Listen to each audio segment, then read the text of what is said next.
기침들 하시죠? 예, 지금 시즌이 기침을 많이 하는 시즌인 것 같습니다. 우리 칠드런스 미니스트리 보니까 아이들이 대부분이 감기에 걸려가지고 고생들을 하고 있더라고요. 여러분 오늘 말씀은 이렇게 예수님과 당시의 유력자들과 이렇게 나누신 대화들입니다. 예수님 당시에 그 사회에 영향을 끼쳤던 많은 유력자들 가운데 대표적인 사람들이 바리새인들이고요. 서기관 혹은 율법학자들이라고 불리우는 사람들이었습니다. 그 사람들이 언젠가 예수님께 대해서 또 시비를 거는데요. 예수님의 제자들이 손을 씻지 않고 음식을 먹었기 때문에 그렇습니다. 우리 같으면 이것은 위생의 문제이기 때문에 그럴 수도 있지라고 생각하지만 그때 당시에는 이것이 위생의 문제가 아니고요. 종교의 문제였습니다. 그래서 더러운 것을 씻지 않고 먹게 되면 이렇게 우리 몸에 병균이 들어오는 정도가 아니고 죄가 들어오는 것이다라고 부정하게 되는 것이다라고 생각을 했던 거죠. 그래서 이 문제 때문에 이제 제자들의 손을 씻지 않은 것을 가지고 예수님께 시비를 겁니다. 당신의 제자들은 왜 손을 닦지 않습니까? 그랬더니 예수님께서 하신 말씀이 있죠. 우리 성경을 이제 찾아서 봅니다. 우리 오늘 본문 바로 다음에 나오는 건데 우리 마가복음 7장 한번 찾아보실까요? 마가복음 7장. 마가복음 7장 20절부터 23절까지 말씀입니다. 마가복음 7장 20절부터 23절까지 말씀입니다.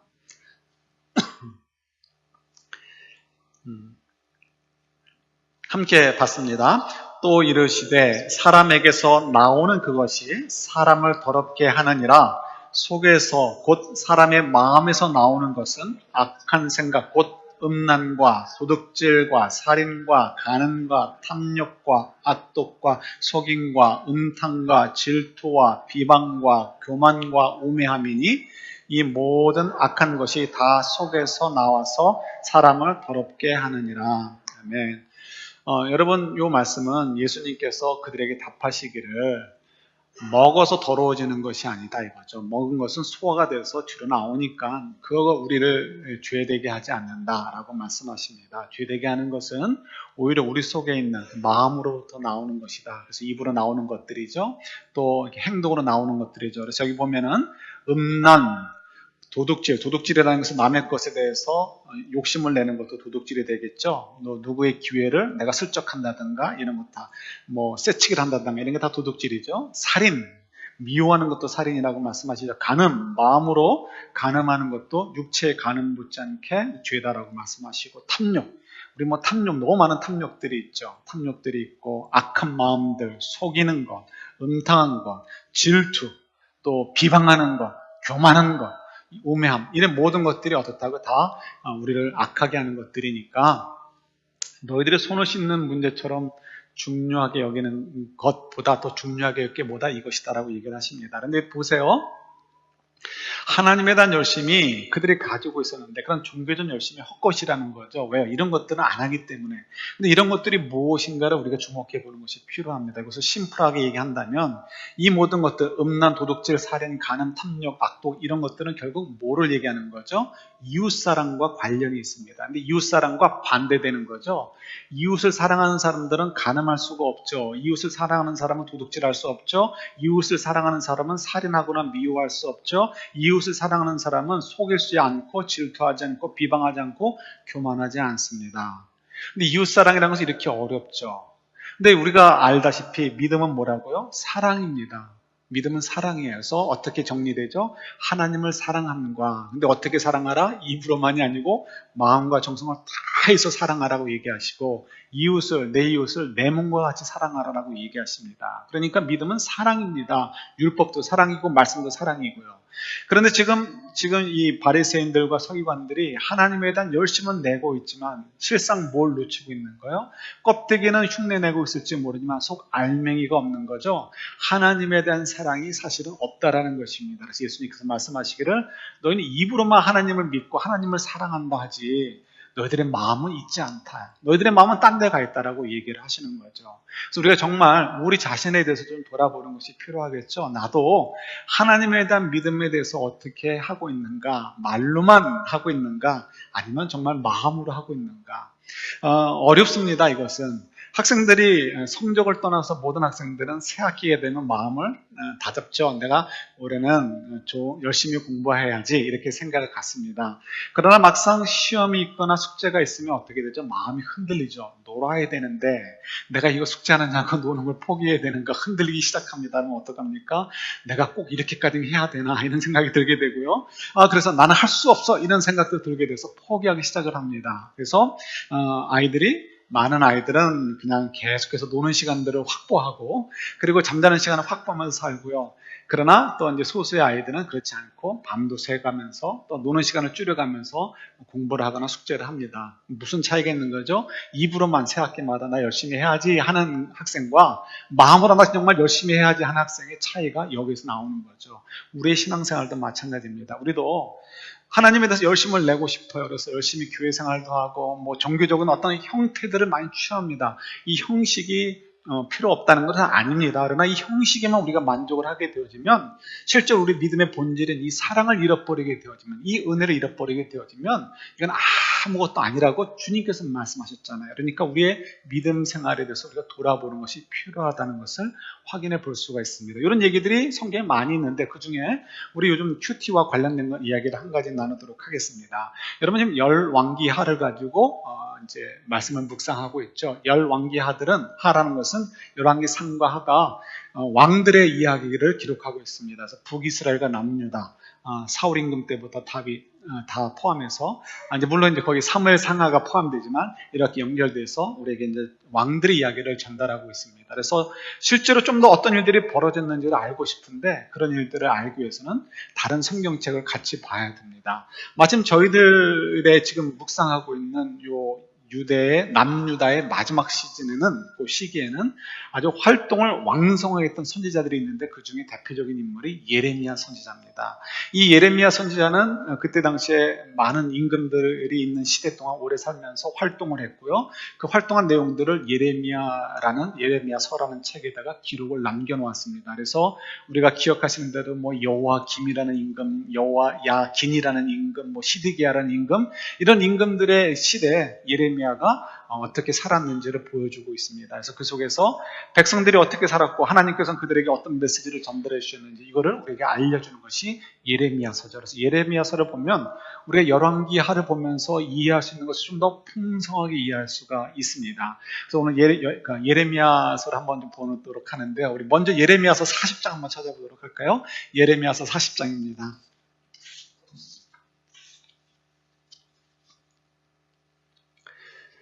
예레미야서 40장 4절, 5절, 6절 이 문제 말씀 한번 먼저 같이 읽어보도록 하겠습니다. 예레미야서 40장 4, 5, 6절입니다.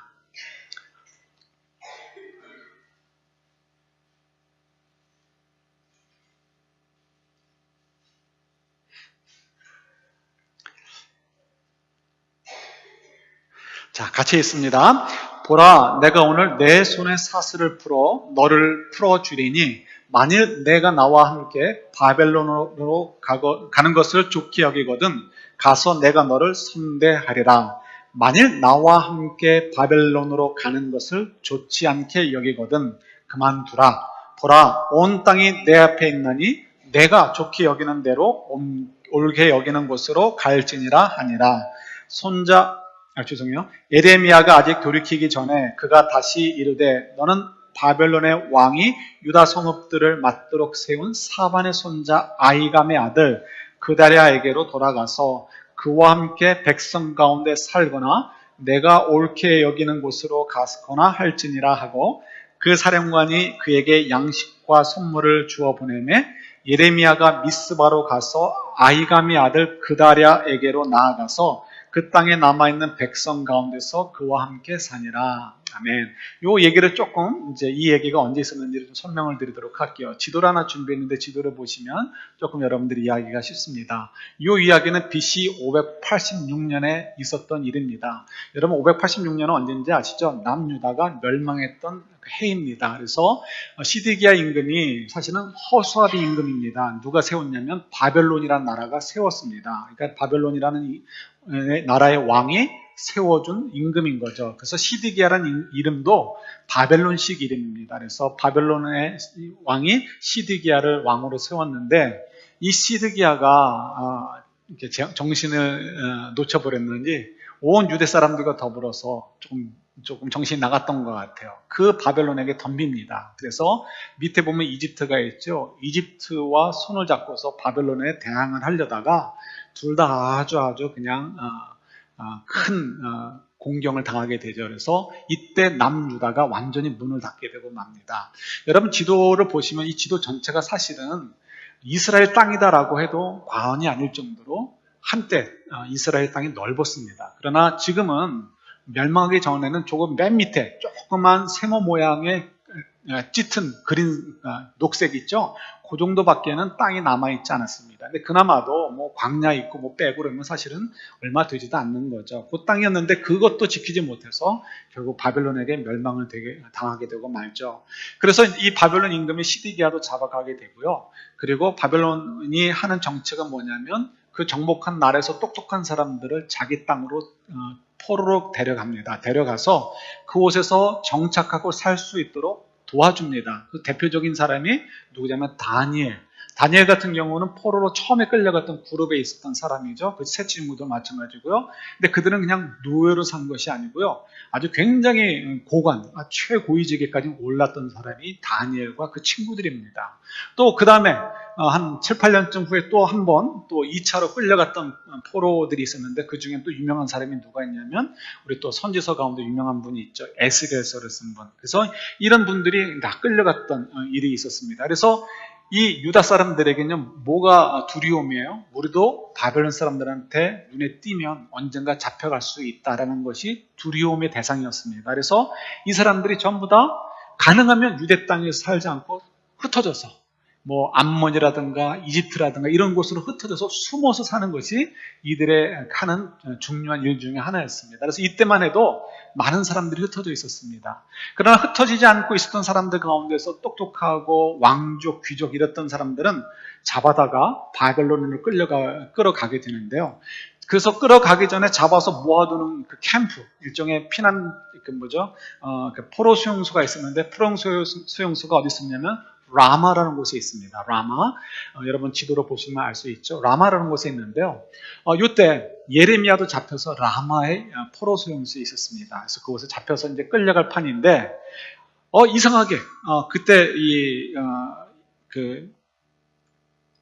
바벨론의 시위대장, 그러니까 가장 유력한 자 중에 한 명인 거죠. 시위대장인 느부사라단, 이름이 어렵죠. 느부사라단이 이 예레미야에게 호의를 베풀어 줍니다. 그래서 조금 전에 읽었던 대로 예레미야에게 얘기하는 거죠. 뭐라고 얘기합니까? 세 가지 옵션을 주는 거예요. 너 여기 포로 소용소에 잡혀와 있지만 너 원하는 대로 내가 해줄게. 너 나랑 같이 가고 싶냐? 그럼 나를 따라와라. 그러면 바벨론에 가서 너 정말 잘해줄게. 다니엘 이상으로 잘해주겠다. 이런 마음을 품고 얘기해 주는 거죠. 그런데 그게 싫어? 그러면 세컨 옵션이 뭐예요? 그럼 너 여기서 네가 원하는 대로 아무 데나 가서 살아도 돼. 너가 가서 정착해 살 수 있도록 그동안 먹을 것과 필요한 시드머니 내가 줄게. 선물을 준다는 게 그런 의미죠. 그렇게 얘기를 합니다. 그 다음에 또 세 번째 옵션. 그것도 마음에 안 들어? 그러면 우리가 여기다가 왕은 죽여서 우리가 잡아가지만 나라는 문을 닫았지만 총독을 세울 거야. 근데 그 총독을 세울 텐데 그 총독과 함께 이곳에 머물면서 너희 백성들과 살아도 돼. 이렇게 세 가지 옵션을 주게 됩니다. 그래서 이 예레미야가 어떻게 선택을 하냐면 이 총독인 그달리야와 함께 이곳에 남아서 유대 땅에 남아서 백성들과 살기로 결정을 하고 그렇게 하게 되어지죠. 그래서 이때 당시에 라마라는 곳에 원래는 총독부가 세워졌어야 되는데 라마라는 곳이 완전히 폐허가 되어지고 포로 수용소밖에 없단 말이에요. 그러니까 이 미스바라는 그 옆 동네에서 총독이 살면서 백성들을 이제 다스리게 되었습니다. 예레미야 이제 거기 조인하게 된 거죠. 그런데 이 그달리아가 굉장히 똑똑했던 것 같습니다. 행정을 잘해가지고 백성들이 잘 살 수 있도록 도와주니까요. 사방에서 그 소식을 듣고서 이제 그 총독 밑에 가면 끌려가지 않고 우리가 좀 먹고 살만할 수 있다라는 소문이 확 퍼지게 되었습니다. 그러니까 사방에 숨어있던 사람들이 우르르 몰려들기 시작해서 점점 세력이 커지게 되는 거죠. 이 세력이 커지는 것을 누가 싫어하겠습니까? 바벨론 임금은 괜찮아요. 자기 땅이니까 이미. 그 옆에 있는 암몬 임금이 마음이 좋지 않습니다. 사촌이 땅을 사면 배가 아프듯이 여기 유다 백성들이 다시 세력을 키워지게 되어지면 자기 영향력이 줄어들 수밖에 없죠. 그래서 암몬 임금이 요 그달리아를 어떻게든지 이제 이름이 그달리아라고 하기도 하고요. 그다음에 그데레라고도 하는데 그달리아로 이제 통일하도록 할게요. 이 그달리아, 이 총독을 어떻게 하면 죽여버릴까? 이 사람을 죽이고 이 백성들을 암몬으로 다 잡아오면 우리 유다는 완전히 무너지고 우리 세력은 더 훨씬 커지겠지. 이 지역에서 내가 조금 더 힘센 노릇할 수 있겠지라고 생각을 하게 되어집니다. 그래서 음모를 꾸밉니다. 그래서 자기가 직접 군대를 가서 이 그달리아를 죽이게 되면 어떻게 되죠? 큰일 나게 되는 거죠. 왜냐하면 그때 당시에 절대 최강국인 바벨론의 임금이 세운 총독을 죽이는 일이 되기 때문에 그렇습니다. 그러면 암몬은 뭐 이러쿵저러쿵 대항할 것도 없이 그냥 바벨론한테 완전 짓밟혀가지고 나라가 문을 닫게 되고 말죠. 그 암몬 임금의 입장에서는 자기가 직접 나설 수가 없습니다. 그러니까 어떻게 해요? 가만히 보니까 자기 땅에 숨어 지내는 유대인이 있어요. 근데 이 사람은 이름은 이스마엘인데 마침 이 사람은 유대의 왕족이었습니다. 그러니까 왕족이니까 더 도망와 있는 거죠. 끌려갈까봐. 그러니까 이 이스마엘에게 명령을 내립니다. 가서 미스바에 가서 너희 총독 그달리아를 죽여라라고 얘기를 합니다. 왕족의 입장에서 나라를 위해서 내가 안 해야지 이런 마음이 있어야 되는데 그렇지 않고요. 자기는 어쩔 수 없죠. 자기가 살아남으려면 암몬 임금의 명령을 받을 수밖에 없습니다. 그래서 그 땅으로 가서 그달리아를 암살하는 데 성공을 합니다. 그리고는 사람들을 데리고 이제 죽이기도 하고요. 억지로 끌고서 암몬 땅으로 가는데 마침 그 사실을 알게 된 그달리아 밑에 있었던 장수들이 몇 사람이 모여가지고 군대를 몇 사람이라도 모아가지고요 막 쫓아갑니다. 쫓아가서 백성들을 구하게 됩니다. 그런데 불행하게도 이 암살을 했던 이스마엘을 놓치게 되고 맙니다. 이스마엘은 그냥 암몬으로 넘어가게 되죠. 자, 그래서 백성들을 다시 찾아가지고 이 미스바 지역으로 오게 되었는데 이제부터 걱정이 생기게 되었죠. 무슨 걱정이 생겼을까요? 지금 총독이 죽었습니다. 이 총독은 누가 세웠다고요? 바벨론 임금이 세웠습니다. 바벨론 임금은 당시에 절대왕입니다. 이집트도 바벨론 임금에게 함부로 할 수 없는 이집트는 이미 1위 국가, 3류 국가로 전락한 다음이죠. 그러니까 그런 면에서 이 바벨론 임금이 자기가 세운 총독을 누군가가 죽였다라고 할 때는 굉장히 진노할 수밖에 없고요. 자기 권위에 도전한 것이니까 응징을 하는 것은 당연한 일입니다. 그런데 이것을 자기들이 죽이지 않았습니다라고 하는 것을 입증할 방법이 없어요. 이 범인도 잡지 못했죠. 근데 자기들만 그냥 살아남아 있으니까. 그러니까 이들의 마음속에 불안해가지고요. 우리가 여기 있다가는 바벨론 임금에게 벌을 받아 다 죽게 될 것 같다. 그러니까 우리가 좀 1위 국가, 3류 국가로 추락했지만 더 떨어져 있는 이집트로 도망갈까 하는 쪽으로 의논을 하게 되어지고 그쪽으로 마음이 많이 가게 되어집니다. 그러나 이집트로 가도 결국 바벨론의 손아귀에 있다는 것을 아니까 이러지도 못하고 저러지도 못하는 상황에 놓이게 된 거죠. 그래서 이때는 이제 어떻게 돼요? 기도하는 거죠. 근데 자기들이 기도하는 것이 효용이 없다라고 생각했는지 자신이 없는 거예요. 그래서 이때 당시에 누가 있었다고요? 예레미야 선지자가 있었잖아요. 그래서 예레미야 선지자에게 부탁을 합니다. 그 부탁의 내용이 우리 이제 예레미야서 42장에 있는데 우리 한번 찾아서 읽어보도록 할까요? 예레미야서 42장 1절부터 6절까지 한번 같이 보도록 하겠습니다. 예레미야서 42장 1절부터 6절까지죠. 자, 이 유다의 총독 살해 사건이 바로 이제 지금 우리 배경이 되는 거예요. 이제 두렵습니다. 이 두려울 때 42장 1절 6절을 통해서 이들이 예레미야에게 무슨 기도를 해달라고 부탁을 하는지 한번 보자고요. 자, 우리 한 절씩 교독합니다. 이에 모든 군대의 지휘관과 가레아의 아들 유하난과 호사의 아들 여사냐가 와와 백성의 낮은 자로부터 높은 자까지 다 나와 선지자 예레미야에게 이르되 당신은 우리의 탄원을 듣고 이 남아있는 모든 자를 위하여 당신의 하나님 여호와께 기도해 주소서. 당신이 보는 바와 같이 우리는 많은 사람 중에 남은 적은 무리이니 당신의 하나님 여호와께서 우리가 마땅히 갈 길과 할 일을 보이시기를 원하나이다. 선지자 예레미야가 그들에게 이르되 내가 너희 말을 들었은즉 너희 말대로 너희 하나님 여호와께 기도하고 무릇 여호와께서 너희에게 응답하시는 것을 숨김이 없이 너희에게 말하리라. 그들이 예레미야에게 이르되 우리가 당신의 하나님 여호와께서 당신을 보내사 우리에게 이르시는 모든 말씀대로 행하리이다. 여호와께서는 우리 가운데 진실하고 성실한 증인이 되시옵소서. 우리가 당신을 우리 하나님 여호와께 보내면 그의 목소리가 우리에게 좋든지 좋지 않든지를 막론하고 순종하려 함이라. 우리가 우리 하나님 여호와의 목소리를 순종하면 우리에게 복이 있으리다 하니라. 아멘. 여기 보면 뭐라고 기도를 부탁하죠? 기도를 부탁하는 것은 우리가 어떻게 될지 모르는데 우리가 이 땅에 그냥 있는 거가 하나님의 뜻인지 아니면 이집트로 도망가는 것이 하나님의 뜻인지를 물어보고 알려달라는 부탁을 합니다. 근데 중요한 것은 요 4, 5, 6절에서 약속을 하죠. 약속을 합니다. 그래서 예레미야도 하나님께서 자기에게 주시는 말씀을 그대로 전달하겠다라고 약속을 하고요. 또 백성들도 약속을 합니다. 뭐라고요? 하나님이 뭐라고 얘기하시던 우리가 원하는 말이든 원하지 않던 말씀이든 그대로 순종하겠다고 약속을 합니다. 그런데 정말 10일 후에 하나님께서 그들에게 답을 주십니다. 그래서 이제 그 뒤에 나오는데 그때 이제 하나님께서 뭐라고 답을 주시냐면 너희들 이집트로 도망가고 싶지. 근데 이집트로 도망가면 다 죽는다. 너희들 나를 믿고 여기 남아라. 그러면 내가 너희들을 보호해주고 너희들에게 호의를 베풀겠다. 그래서 바벨론 왕의 마음을 내가 터치해서 그 왕이 너희들 불쌍히 여겨서 오히려 너희들이 살 수 있도록 도와주고 너희들 고향 땅으로 돌아가도록 도와주게 하도록 하겠다라고 말씀을 하셨습니다. 약속을 했어요. 그럼 어떻게 되죠? 무조건 하나님 말씀대로 따라야 되는 거죠. 그런데 암만 생각해도 상식적으로 생각할 때 여기 있다가는 그야말로 바벨론 임금에게 잡혀서 그냥 다 죽을 것 같아요. 우리가 범인을 잡았으면 이놈이 총독을 죽인 사람입니다라고 얘기할 텐데 그것도 아니고 그런 상황이니까 우리 여기 있다간 다 죽게 되니까 도망가자라고 결정을 하고 도망가게 됩니다. 그러면서 하는 얘기가 뭐냐면 예레미야에게 이렇게 얘기를 하는 거죠. 우리가 찾아 읽지는 않겠지만 43장에 이런 말씀이 있어요. 야, 너 거짓말 했지. 하나님께서 우리에게 절대로 그렇게 말씀하셨을 리가 없어.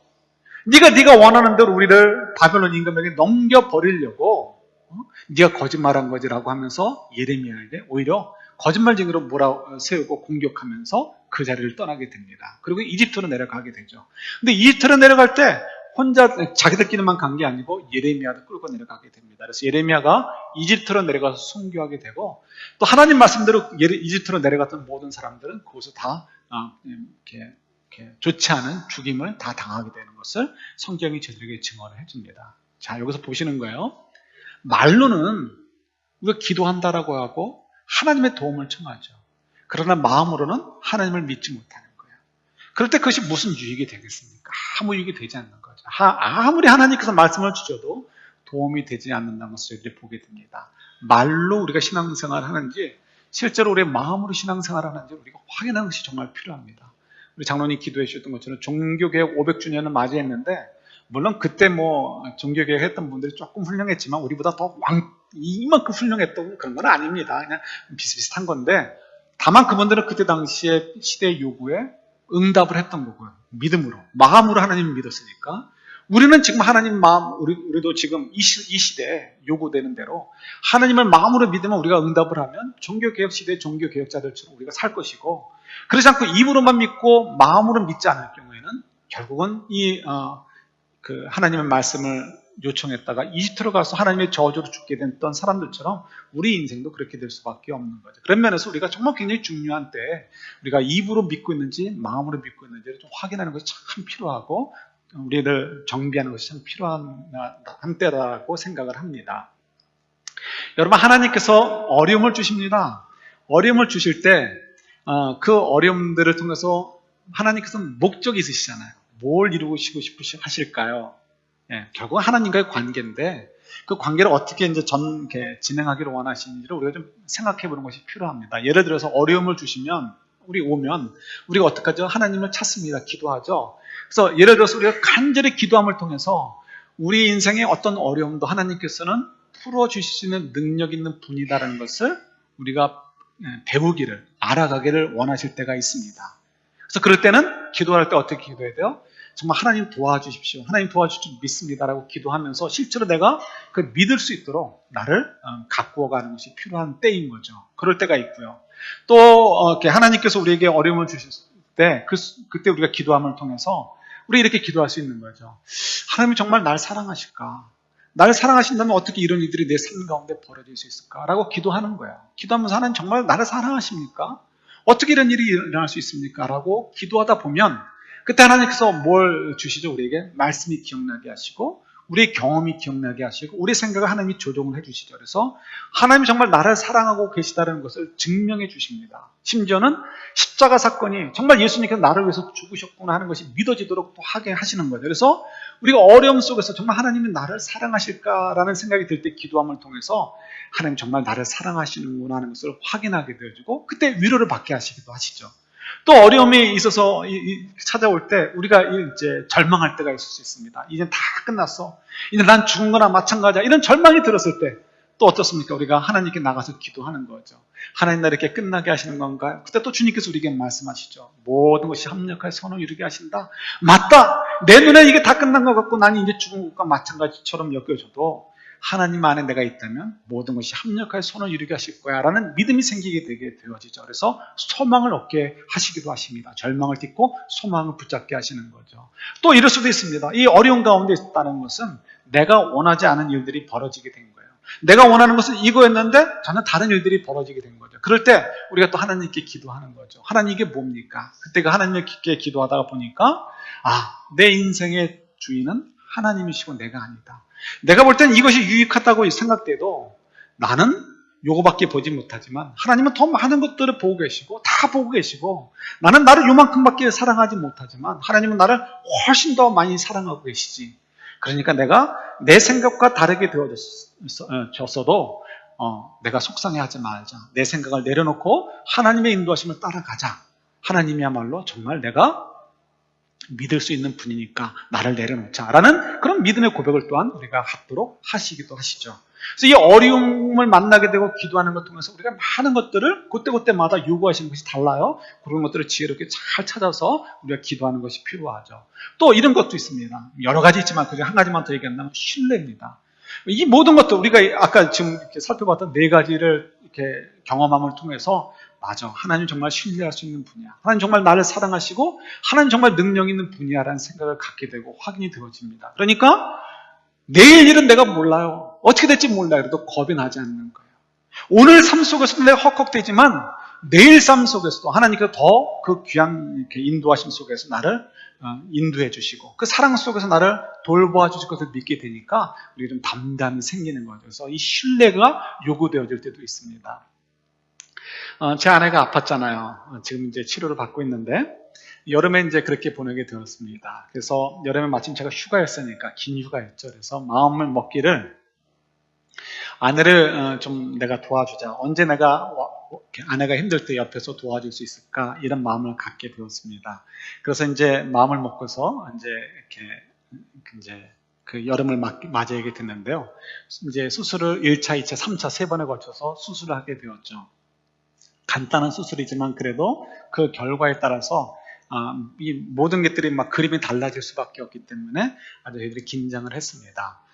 그런데 이제 그때 우리에게 주신 마음이 있는 거죠. 하나님에 대한 신뢰였습니다. 그래서 정말 이렇게 저나 아내나 제 아들이나 셋이서 기도하면서 정말 하나님에 대한 신뢰가 있어가지고 어떻게 인도하시든지 우리 감사한 마음으로 따라간다라는 것에 대해서 우리가 다 동의가 돼 있었고 거기에 대해서는 설명하고 얘기할 것도 없이 그대로 믿을 수 있었습니다. 물론 그 결과에 따라서 전혀 다른 우리가 반응을 할 수밖에 없습니다. 예를 들어서 암이 크다 할 경우에는 굉장히 커다란 고통을 감내하는 시간들을 겪어야 되고요. 심지어는 죽을 수도 있습니다. 그러나 물론 이제 또 가벼울 때는 그냥 가볍게 지날 수도 있는 거죠. 만약에 결과에 따라서 우리가 더 감사할 수 있고 덜 감사할 수 있다라고 얘기할 수 있을까? 그런 문제가 아니라는 것을 우리가 알죠. 예를 들어서 이 수술을 해서 바이옵시를 해봤더니 아무것도 아니고 암도 아니더라. 그러면 이만큼 감사하고 근데 해봤더니 암은 암인데 일기다. 그러면 조금만 덜 감사하고. 근데 좀 더 가보니까 암이 3기나 4기다. 그러면 내가 감사해야 되는가, 원망해야 되는가, 그 경계선에서 왔다 갔다 해야 되는 뭐 그런 건가요? 그런 게 아닌 거죠. 우리 하나님은 정말 우리를 책임져 주시는 거예요. 그것이 암이든 아니든, 일기든 사기든, 심지어 죽음에 이르게 되든, 그건 중요하지 않죠. 하나님이 우리를 책임져 주시는 거예요. 하나님이 우리를 얼마나 책임져 주냐면 사랑이라는 단어 외에는 설명할 수 없을 만큼. 내가 사랑하니까. 생명까지도 아끼지 않을 만큼 너희들을 사랑하니까. 그 사랑 때문에 나를 믿으라고 주님 말씀하시잖아요. 그 사랑이라는 단어밖에는 다른 말로는 표현될 수 없는 그만큼 완전하게 책임져 주시는 이런 분을 믿기 때문에 담대할 수 있는 거죠. 그런데 걱정이 한 가지가 있어요. 뭐냐면 계속해서 이런 이렇게 과정을 밟아갈 때 그때마다 가슴이 이렇게 뭐 졸일 때도 있고 사실은 그렇죠. 아무리 이제 담대해도 조금 졸일 때도 있죠. 그러나 그때에도 우리가 계속해서 어느 순간에도 하나님에 대한 사랑을 조금 더 의심하지 않고 감사함으로 따라갈 수 있을 것인가. 이게 이제 참 숙제가 되는 거죠. 그래서 우리가 이 참 어려운 문제인데요. 우리가 하나님을 온전히 신뢰한다면, 우리의 필요를 아시고 하나님 정말 우리를 사랑하신다면, 우리는 아무것도 할 게 없는 것처럼 그렇게 오해하는 분들이 생길 수 있어요. 기도할 것도 없고, 뭐 하나님 다 알아서 하실 텐데 내가 뭐 노력할 게 뭐가 있는가. 전혀 그렇지 않죠. 오히려 정말 우리가 하나님의 사랑을 믿고 하나님이 정말 그런 능력 있는 분이다라고 믿는다면 그 하나님을 그 하나님답게 우리가 믿는 그 하나님답게 우리가 하나님을 인정해 드리고 그 하나님을 인정하는 모양으로 합당한 삶을 사는 것이 필요하다는 거예요. 유대인들이 하나님에 대한 열심을 쏟았는데 그 열심을 쏟았다면 그래서 손을 닦는 것까지도 그들이 까다롭게 굴 정도였다면 다른 더 중요한 부분에 있어서 어떻게 돼요? 하나님의 하나님됨을 인정해 드려야 되죠. 그래서 예수님께서 지적한 대로 이웃 사랑하는 데 실패하는 거, 미워하고 질투하고 가십하고 뭐 간음하고 탐욕 부리고 음탕하고 하는 이런 것들에 대해서 어떻게 더 하나님 앞에서 정결하게 하려고 죽을 각오를 하고 애를 써야 되는 거죠. 이게 진짜 믿음인 거죠. 합당한 자세인 거죠. 그러나 그런 합당한 자세를 갖지 못하게 될 때는 입으로만 떠들고 마음으로는 가지 못하게 되는 경우가 놓이게 되는 거죠. 제 아내 얘기로 다시 돌아온다면 아까 얘기했듯이 제가 잘해주려고 이렇게 이제 애를 쓰려고 노력을 했습니다. 음식도 많이 사와가지고요. 제가 뭐 죽도 만들어주고 뭐도 해주고 하려고 인터넷도 찾아보고 했습니다. 그런데 사실 제가 해준 게 거의 없어요. 음식 제가 사왔던 건 거의 버렸던 것 같아요. 왜냐면 실패해서가 아니고 성도님들이 음식을 너무 많이 갖다 주셔가지고요. 그거 데워 먹기도 바빴던 것 같습니다. 너무 감사한 거죠. 3차 수술을 했는데 그 다음날 아침을 차려줍니다. 아침을 차려주는데 아내가 갑자기 울어요. 눈물을 이제 흘리는 거죠. 그래서 제 생각에 혹시 남편의 사랑에 감동되어서 우나. 근데 아까도 말씀드렸듯이 제가 한 게 없단 말이에요. 그러니까 이건 아닌 것 같아요. 그래서 물었습니다. 왜 우냐? 그랬더니 아파서 운다는 거예요. 그러니까 이제 3차 수술 때는 근육을 좀 떼어냈거든요. 근데 진통제는 먹으면 되는데 가능하면 진통제를 안 먹고 버티려고 하느냐고 좀 아팠던 것 같아요. 그날은 이제 진통제를 먹었습니다. 그러면서 그 아내가 하는 얘기가 있어요. 그 전에도 계속 했던 얘기인데 지금까지는 내가 하나님께서 인도하시는 대로 담대하게 가서 죽으면 죽으리라는 마음으로 이렇게 가는데 정말 내가 이렇게 계속해서 가다가 더 험한 꼴을 당하고 정말 힘들어서 너무너무 그냥 아프고 그럴 때에도 내가 주님의 사랑에 감사한 마음으로 따라갈 수 있을까? 이게 겁이 난다는 거예요. 그렇게 못할까봐. 그래서 이제 그거가 이제 사실은 이제 제 아내의 관심이었고 또 우리의 또 관심이었기도 했습니다. 하나님께서 어떻게 인도하실지 그건 최선의 방법으로 인도하실 거니까 하나님께서 우리에게 원하는 대로 하실 것이니까 그 선하신 뜻대로 할 거니까 뭐 어떻게 하실 것에 대해서는 의심하지 않고요. 그거에 대해서는 기도도 하지 않았어요. 그냥 하나님께서 인도하시는 대로 그래서 우리가 기도했던 것은 뭐냐면 어떤 상황에서도 하나님의 이제 인도하심에 대해서 우리가 하나님의 사랑을 의심하지 않고 믿고 감사함으로 따라갈 수 있게 해달라. 두 번째는 그다음 환자로서 최선을 다해서 환자의 직분을 잘할 수 있도록 감당할 수 있도록 최선을 다해서 치료받을 수 있도록 해달라. 이 두 가지만 가지고 우리가 기도를 했습니다. 이게 참 중요한 의미 같아요. 그때는 이제 하나님께서 우리에게 주시는 것이 바로 그 부분인 것 같습니다. 신뢰에 대한 거죠. 하나님의 신뢰. 하나님의 신뢰가 있으면 그걸로 딱 끝나는 것이 아니고 신뢰하는 것에 합당한 우리가 이 하나님에 대한 대우를 해드려야 되고 합당한 삶의 모습을 가져가야 되죠. 예, 저희들의 삶도 마찬가지입니다. 여러분들도 하나님을 정말 사랑하십니까? 여러분 정말 하나님을 향한 믿음이 있습니까? 그렇다면 여러분들의 그 믿음과 사랑이 입술로의 것인지 아니면 마음의 것인지를 확인해 보셔야 되는 거예요. 어떻게 하면 된다? 예, 여러분들이 그렇게 인정하는 하나님에 대해서 내가 정말 하나님으로 인정해 드리면서 거기에 합당한 삶을 사는지 안 하는지에 대한 확인하시면 되는 거예요. 이 한 주간이 저희들에게도 다가옵니다. 이 한 주간이 굉장히 어려울 거예요, 여러분. 우리가 믿음 생활을 잘하면 잘할수록 더 어렵습니다. 옛날에는 이건 아무것도 아니라고 여겼던 것들이 굉장히 큰 부담감으로 다가오고요. 그래서 굉장히 힘이 듭니다. 그럴 때 우리가 말로만 하나님 사랑해요라고 하나님 믿습니다고 몰라 되돌리면 뭐라고요? 말로만 하나님 사랑하는 거죠.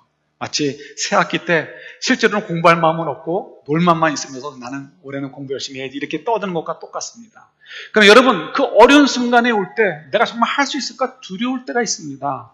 시험을 앞에 두고 내가 밤새서 공부해야 되는데 내가 밤샐 수 있을까? 밤샌 다음에 내가 시험장에 가서 내가 명료하게 내가 시험을 볼 수 있을까? 고민할 수가 있습니다. 그러나 여러분 그때 어떻게 해요? 내가 정말 하나님을 신뢰한다면 내가 이 부분도 하나님의 도움으로 할 수 있다는 믿음을 가지셔야 되는 거예요. 그래서 그때 그 부분을 도전을 하셔야 돼요. 그렇지 않다면 우리는 계속해서 입으로만 떠드는 신앙생활하고 실제로는 하나님을 사랑하지 못하고 마음으로는 하나님을 사랑하지 못하고 또 이웃도 사랑하지 못하는 거짓 믿음으로 살다가 죽게 되는 거죠. 말로는 나는 구원에 확신이 있어. 오늘 지금 당장 죽어도 구원받을 수 있을 것 같아. 이건 다 우리끼리 하는 착각의 얘기고요.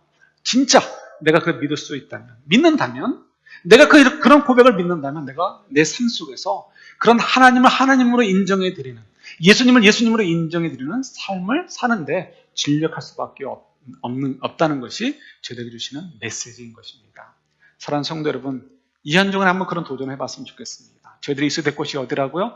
우리가 마음으로 하나님을 사랑하는 곳, 바로 그 자리에 서는 것, 그것이 우리가 서 있어야 될 곳입니다. 이 한 주간 많은 어려움이 찾아올 때, 많은 힘든 것이 찾아올 때 우리가 마음으로 하나님을 고백하면서, 그래서 그 마음으로 하나님을 사랑하는 그 마음, 이 고백이 실제로 우리 삶 가운데 나타날 수 있도록 우리가 애써보는 가운데 어느덧 우리 주님이 주시는 위로와 이적들과 격려들과 치유와 많은 하나님의 그 풍요로운 은혜들을 체험할 수 있는 저와 여러분들이 될 수 있기를 우리 주님의 이름으로 축원합니다. 아멘.